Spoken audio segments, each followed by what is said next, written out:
Career point classes में आपका स्वागत है। मैं सुग्रीव यादव हिंदी विषय के एक महत्वपूर्ण टॉपिक को आप लोगों को पढ़ाने और समझाने का प्रयास करूंगा। टॉपिक का नाम है वर्ण। सब्जेक्ट हिंदी, टॉपिक है हमारा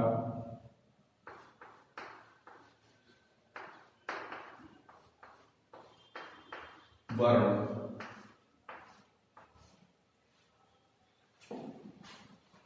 वर्ण को अक्षर भी कहते हैं। अक्षर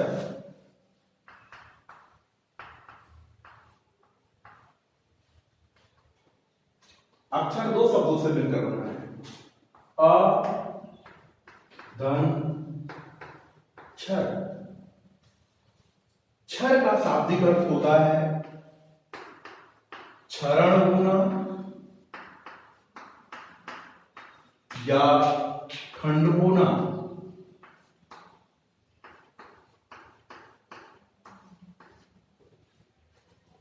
क्षरण होना या खंड होना। अ लग करके वो उसका विलोम बन रहा है, अर्थात अक्षर का शाब्दिक अर्थ हुआ जिसका खंड ना हो, जिसका क्षरण ना हो। जिसका क्षरण ना हो वो अक्षर होगा। अरे क्यों बनता है, क्वेश्चन बनता हमारा कि आखिर वो कौन सी चीज है जिसका क्षरण ना हो, जिसका खंड ना हो तो अक्षर कहलाएगा। कोई वस्तु है, कोई और चीज है? आंसर नहीं। वो क्यों है? आखिर किसका क्षरण ना हो, किसका खंड ना हो और वो ऐसा हो तो अक्षर कहलाएगा।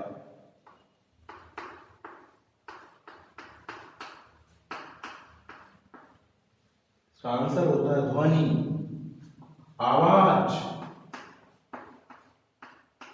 आवाज का वो मौलिक रूप जिसको हम और भागों में बांट नहीं सकते, उसके खंड नहीं कर सकते, उसको तोड़ नहीं सकते, उसे ही अक्षर कहते हैं।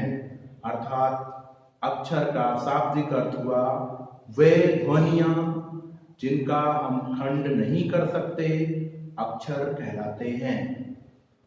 वर्ण या अक्षर की परिभाषा कुछ इस तरीके से की जा सकती है।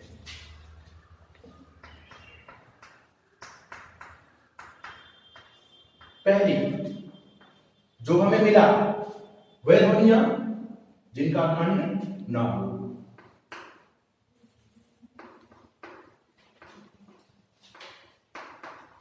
वह ध्वनि जिसका खंड ना हो अक्षर है। संक्षिप्त में उसी बात को हम कह सकते हैं अखंड मूल ध्वनि वर्ण है। अखंड मूल ध्वनि वर्ण है या अक्षर है।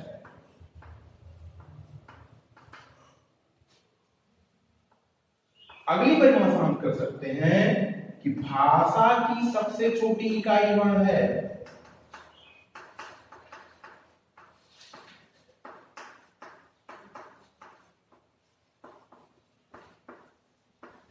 इकाई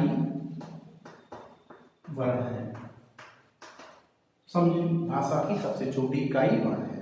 कैसे? भाषा की सबसे छोटी इकाई वर्ण है कैसे? एक देश कुछ छोटी इकाइयों से मिलकर बना है। देश को बनाने के लिए छोटी इकाइयां हैं राज्य, अर्थात देश से छोटी इकाई राज्य हुई। राज्य भी कुछ छोटी इकाइयों से मिलकर बना है, वो इकाइयां हैं जिले, अर्थात राज्य की छोटी इकाई जिला। ऐसे ही जिले की छोटी इकाई ब्लॉक, ब्लॉक की से छोटी इकाई ग्राम सभा, ग्राम सभा से छोटी इकाई परिवार या घर। और एक परिवार किससे मिलकर बना है? नागरिकों से, उसके सदस्यों से। सदस्य किससे मिलकर बने हैं? नहीं, सदस्य के खंड नहीं किए जा सकते, नागरिक के खंड नहीं किए जा सकते। इस तरह हम कह सकते हैं कि एक नागरिक एक देश की सबसे छोटी इकाई है। यानी राज्य को हम देश को हम राज्यों में, राज्यों को जिलों में, जिलों को ब्लॉक में, ब्लॉक को गांव में, गांव को नागरिकों में, घरों में नागरिकों में बांट सकते हैं। और नागरिक को फिर नहीं डिवाइड किया जा सकता, उसे बांटा नहीं जा सकता, वो सबसे छोटी इकाई है देश की। उसी तरीके से भाषा की सबसे छोटी इकाई वर्ण है। भाषा हिंदी में लिखी गई सारी पुस्तकों का समाकलन हिंदी भाषा। उससे छोटी इकाई कोई एक पुस्तक। पुस्तक किससे मिलकर बनी है? अध्यायों से। उसमें कुछ अध्याय होंगे।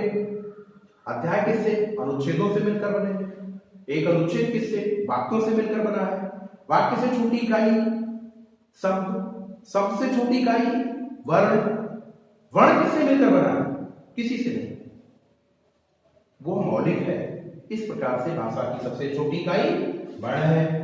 एक और हम परिभाषा कर सकते हैं इसकी कि ध्वनि के संकेत को वर्ण कहते हैं।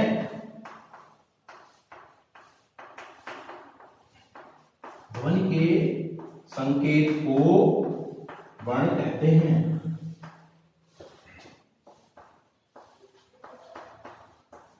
समझे? आप सड़क पर जा रहे हैं, आपको एक बोर्ड ऐसे मिला, इसमें कुछ ऐसे जिगजैग करके बनाया गया है और वो काले रंग से लगाया गया है। आप क्या करते हैं? ये स्पीड ब्रेकर का चिन्ह है। जिनको यातायात के चिन्हों की जानकारी है वो तुरंत इसको देखते ही ब्रेक लगाते हैं।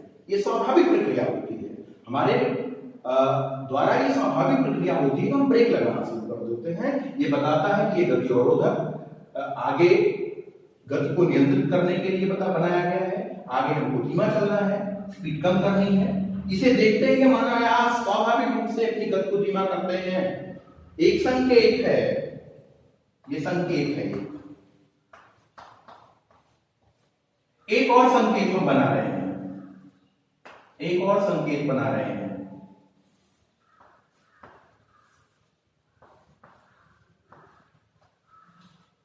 इसको देख करके हम स्वाभाविक रूप से क्या करते हैं? इसे देख करके हम ब्रेक नहीं लगाते। इसे देख करके हमारे मुख से एक स्वाभाविक एक निश्चित ध्वनि निकलती है का। क्यों? क्योंकि ये संकेत उसी ध्वनि का चिन्ह है, प्रतीक है। इस प्रकार से ध्वनि के संकेत को वर्ण कहते हैं। का जो विशेष आवाज है उस आवाज का ये संकेत है, इसलिए ये वर्ण है। ठीक है, फ्लैशबैक मिला है। अब वर्ण को अक्षर भी कहते हैं। अक्षर दो शब्दों से मिलकर बना है। आ और अक्षर। क्षर का शाब्दिक अर्थ होता है चरण होना या खंड होना। इस प्रकार से अक्षर का शाब्दिक अर्थ हुआ वे ध्वनियां जिनके खंड नहीं किए जा सकते, वे अक्षर कहलाते हैं। परिभाषाएं, विचार परिभाषा लिखी वर्ण या अक्षर की, इनमें से कोई आप बता सकते हैं। वर्ण या अक्षर की परिभाषा पहली, वो ध्वनि जिसका खंड ना हो, यही शाब्दिक अर्थ से बनाया गया है। अखंड मूल ध्वनियां वर्ण है। नंबर 1 को नंबर 2 में कहा गया। भाषा की सबसे छोटी इकाई वर्ण है। समझाया गया आपको कि सब भाषा की मौलिक इकाई वर्ण है। वो वर्ण किसी से मिलकर बनता नहीं है। ध्वनि के संकेत को वर्ण कहते हैं। जैसा कि आपको बताया गया कि एक विशेष ध्वनि के लिए जो चिन्ह बनाए गए वे वर्ण हैं। अब हम आगे पढ़ेंगे वर्णमाला।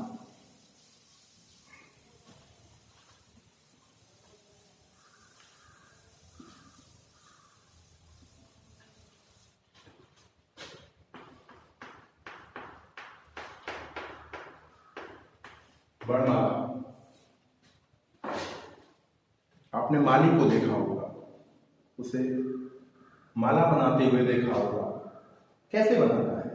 क्या वो टोकरी से कोई भी एक फूल निकाल करके और अनियमित और अनियंत्रित रूप से माला बनाता है? नहीं। माला बनाने के लिए वो फूलों का एक निश्चित क्रम लगाता है, निश्चित और व्यवस्थित। कहाँ छोटे फूल लगाने हैं, कहाँ बड़े फूल लगाने हैं, कहाँ लाल रंग का लगाना है, कहाँ सफेद रंग का फूल लगाना है, उसका एक निश्चित क्रम होता है। ऐसा नहीं कि टोकरी से कोई फूल उठाया और लगाता चला गया, माला बन गई, नहीं। उसी तरीके से, जिस तरीके से फूलों के व्यवस्थित क्रम से फूल माला बनती है, वैसे ही वर्णों के व्यवस्थित क्रम से, वर्णों के व्यवस्थित क्रम को वर्णमाला कहते हैं। व्यवस्थित क्रम को वर्णमाला कहते हैं। व्यवस्थित क्रम का क्या मतलब हुआ? हिंदी वर्णमाला में जितने भी वर्ण हैं, उन सभी वर्णों को हम एक एक बार लिखें, लेकिन इस तरीके से लिखें। अ, क, ज, ट, त, प, फ, बड़ा आ, न, कुछ भी सारे अक्षर एक एक बार लिख दें। ये सारे अक्षर को हमने लिख दिए, लेकिन ये वर्णमाला नहीं कहलाएगी। क्यों? क्योंकि ये वर्ण तो हैं, लेकिन उनका व्यवस्थित क्रम नहीं है, इसलिए वर्णमाला नहीं कहलाएगी। वर्णों का व्यवस्थित क्रम का मतलब आ से लेकर के छ, त्र, ज्ञ, स्रा तक लिखना, ये वर्णमाला कहलाएगा। एक विशेष क्रम में लिखना, व्यवस्थित क्रम में। फिर प्रश्न आता है कि हिंदी वर्णमाला में वर्णों की संख्या कितनी है? वर्णों की संख्या 52 है, 52। हिंदी वर्णमाला में 52 वर्ण है। ये कई बार इस पर विवाद होता है, संख्या जाहिर कर की जाती है कि कुछ पुस्तकों में 49, कुछ में 50, कहीं 51, कहीं 53 तक वर्ण लिखे गए हैं। वास्तव में क्या माना जाए? आगे आप देखेंगे, पढ़ेंगे, देखेंगे कि हिंदी वर्णमाला में वर्णों की संख्या 52 होती है, तो कैसे होती है। अभी ये मानना है आपको कि हिंदी वर्णमाला में वर्णों की संख्या 52 होती है। ठीक है, नेक्स्ट अब आगे हम पढ़ेंगे वर्णमाला के भाग।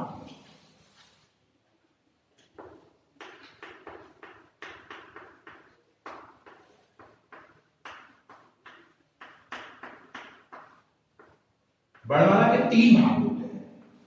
हिंदी वर्णमाला के 3 भाग होते हैं। नंबर 1 स्वर, नंबर 2 व्यंजन, नंबर 3 अयोगवाह।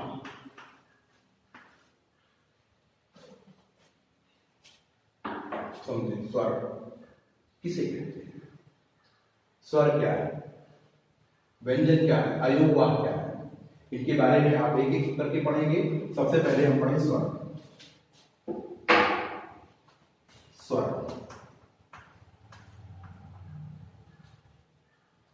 वे ध्वनियां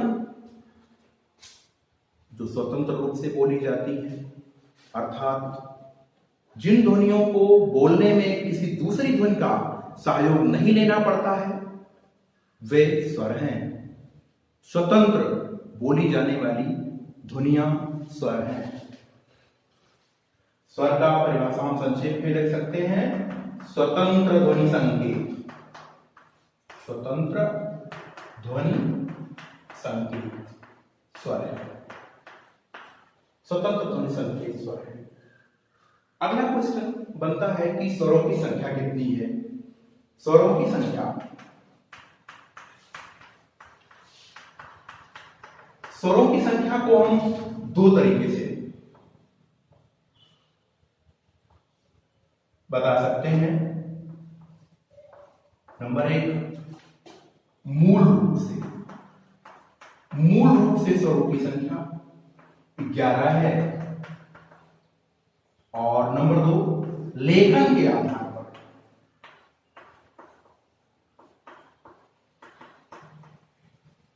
लेखन के आधार पर स्वरों की संख्या 13 है। 2 उसमें ऐड हो जाते हैं।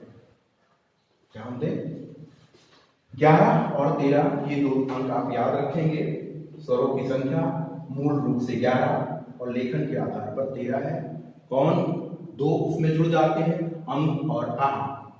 अंग स्वर नहीं होते, वो अयोगवाह होते हैं। लेकिन जब भी हमको स्वर लिखने के लिए कहा जाता है कि स्वरों को लिखिए, तो तो हम आ से लेकर के आ तक लिखते हैं, इसलिए हम उसे कहते हैं कि स्वरों की संख्या लेखन के आधार पर 13 होती है, लेकिन स्वर वास्तव में मूल रूप से 11 ही होती है। ठीक है, स्वरों की संख्या मूल रूप से 11 और लेखन के आधार पर 13। अब हम पढ़ेंगे स्वर के भेद। स्वर के भेद, स्वर को 3 भागों में बांटा जा सकता है।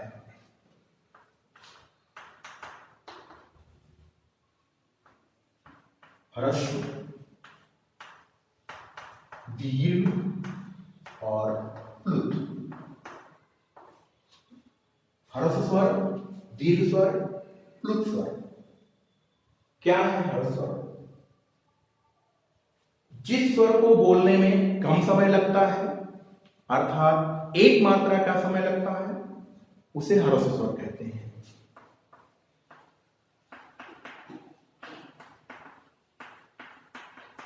एक मात्रा का समय।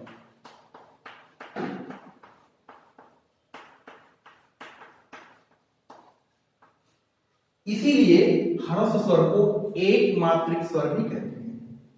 इनकी संख्या 4 है। ह्रस्व स्वरों की संख्या 4 है। कौन कौन है? अ, ई, उ, री। अ, ई, उ, री, ये ह्रस्व स्वर है। नंबर 2, दीर्घ स्वर।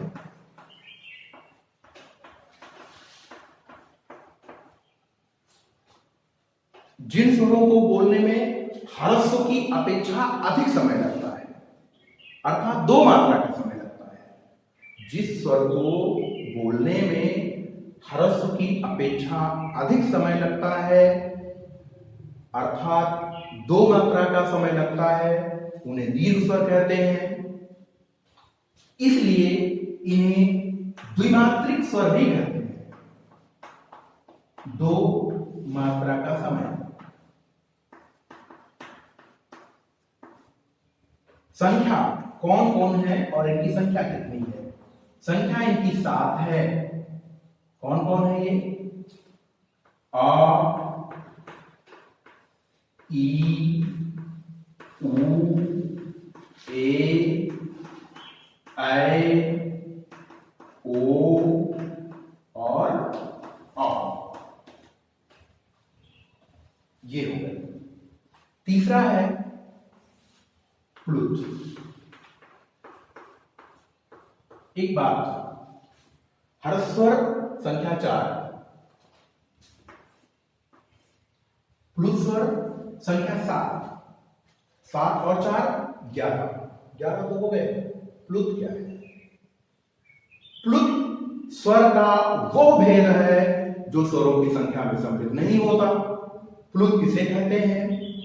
जिस स्वर को बोलने में दीर्घ से भी अधिक समय लगे, अर्थात 3 मात्रा या उससे अधिक का समय लगे। 3 मात्रा या अधिक का समय लगे, उसे प्लुत स्वर कहते हैं। ये अंग्रेजी के अक्षर एस की भांति होता है। इसका स्वरूप जो है वो अंग्रेजी के अक्षर एस की भांति होता है।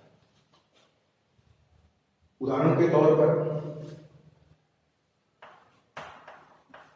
ये लिखा गया राम। राम, आ 2 मात्रा का समय लेना है रा पर। अगर हम 3 मात्रा ऐसे बोले राम, तो इसमें 2 मात्रा से अधिक का समय लगा रा पर, इसलिए यहां पर प्लुत हो जाएगा राम। इस तरीके से स्वर के 3 भेद, ह्रस्व स्वर, दीर्घ स्वर, प्लुत स्वर। ह्रस्व की संख्या 4, दीर्घ की संख्या 7 और प्लुत 1। इसका स्वरूप एस की भांति है, अंग्रेजी के अक्षर एस की भांति है। इसे एक मात्रिक स्वर, इसे द्विमात्रिक स्वर, इसे त्रिमात्रिक स्वर भी कहा जाता है। ध्यान रखना है, प्लुत स्वर का वो भेद है जो स्वरों की संख्या में सम्मिलित नहीं होता। इसका प्रयोग प्रायः संबोधन में किया जाता है। ठीक। आप देखेंगे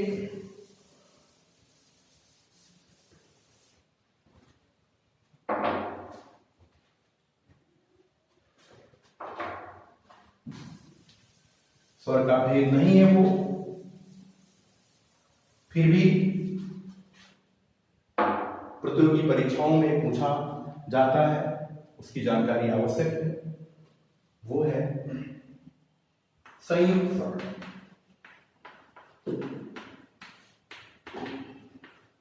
नाम से यह स्पष्ट है, वे स्वर जो दो स्वरों के संयोग से मिलकर बने, दो स्वरों के संयोग से मिलकर बने।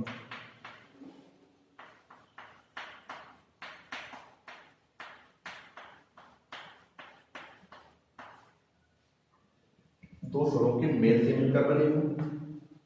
संख्या इनकी कितनी है? इनकी संख्या 4 है। कौन कौन है ये? ए, ऐ, ओ, औ। ए, आ और ई से मिलकर बनता है। ऐ, आ और ए से मिलकर बनता है। ओ, आ और ऊ से मिलकर बनता है। औ, आ और ओ से मिलकर बनता है। इन चारों स्वरों को संयुक्त स्वर कहते हैं। हिंदी में संयुक्त स्वरों की संख्या 4 होती है। एक चीज और हमें जानना है, उच्चारण स्थान। क्या उच्चारण स्थान होता है इनका? मुख के किस किस भाग से ये बोले जाते हैं? उच्चारण स्थान, वर्णों का उच्चारण स्थान देख लें।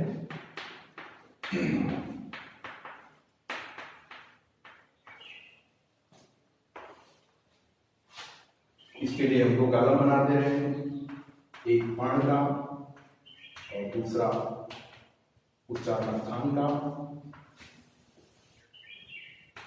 देखिए, आ और आ, हर्ष का, दीर्घ का, इन दोनों स्वरों का उच्चारण स्थान है कंठ। कंठ एकदम नीचे, जिह्वा के मूल पर, वोकल कार्ड के तुरंत पास।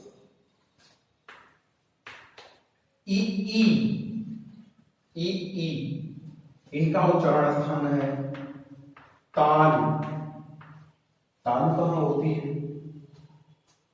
ताल कंठ एकदम अंदर, वोकल कार्ड के पास, यहां पर। कंठ के बाद ताल। ताल कहां होती है? मुंह का ऊपरी छत, ऊपरी छत का पिछला हिस्सा, मुंह के ऊपरी छत के पिछले हिस्से को ताल कहा जाता है। और वहीं से उच्चारण होता है ह्रस्व और दीर्घ ई का।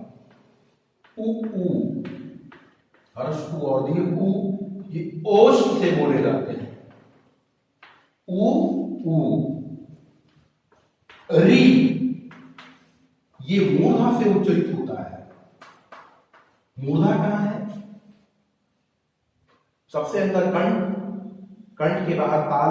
ताल कहां? मुंह के ऊपरी छत का पिछला हिस्सा, और मुंह के ऊपरी छत का अगला हिस्सा मूर्धा कहलाता है। री का उच्चारण स्थान मूर्धा से होता है। री। ए, ऐ, ध्यान दें। ए, अभी अभी हम संयुक्त स्वर बताए थे और बताए थे ए किससे मिलकर बना है? आ से और ई से। आ से और ई से। आ का उच्चारण स्थान कंठ और ई का उच्चारण स्थान ताल। इसलिए ए का उच्चारण स्थान है ये संयुक्त प्रयत्न से होता है और इसे हम, इसका उच्चारण स्थान कहते हैं कंठताल। इसका उच्चारण स्थान कंठताल।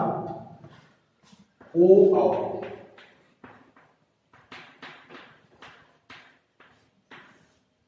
संयुक्त स्वर बताते समय ही ओ को बताया गया। ओ किनसे मिलकर बनता है? आ से और ऊ से। आ का उच्चारण स्थान कंठ और ऊ का उच्चारण स्थान ओष्ठ। कंठ और ओष्ठ। इस प्रकार से ओ का उच्चारण स्थान क्या होगा? कंठोष्ठ।